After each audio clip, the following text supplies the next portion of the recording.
السلام عليكم ورحمة الله وبركاته.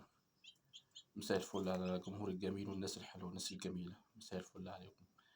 أنا هاحكي لكم قصة النهاردة يا جماعة، قصة جميلة جدًا، جدًا، جدًا، جدًا صراحة يعني.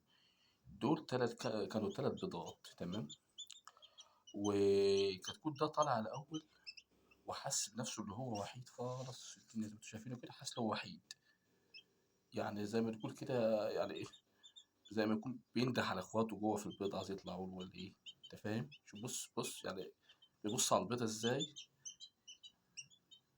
ده حصل منه حاجة غريبة جدًا، جدًا يا جماعة، صراحة مش هتتوقعوها، يعني حاجة جميلة جدًا، جدًا، جدًا. شوفوا بُص يا جماعة، بُص حاسس نفسه وحيد إزاي يا جماعة، زي ما أنتم شايفين إزاي، زي ما يكون واحد كده لوحده ما لوش إخوات، أهو نفس النظام كده هو حاسس نفسه لوحده كده، يعني بيقرّب لإخواته كده في البيض ويبُص عليهم، حاجة جميلة جدًا، جدًا، جدًا يا جماعة، وبيحصل بينهم في الآخر موقف جميل جدًا، جدًا، جدًا الصراحة.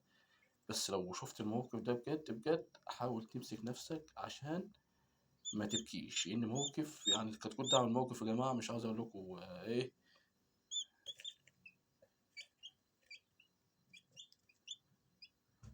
شوفوا يا جماعة الكتكوت بيعمل إزاي يا جماعة، سبحان الله، سبحان الله، سبحان الله.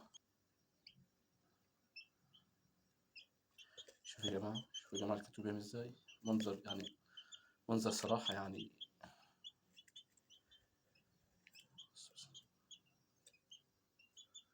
الكتكوت ده بيحصل منّه حاجة غريبة جدًا يا جماعة، أنا صراحة ما كنتش أتوقع إنه يطلع منّه كده خالص، خالص، خالص.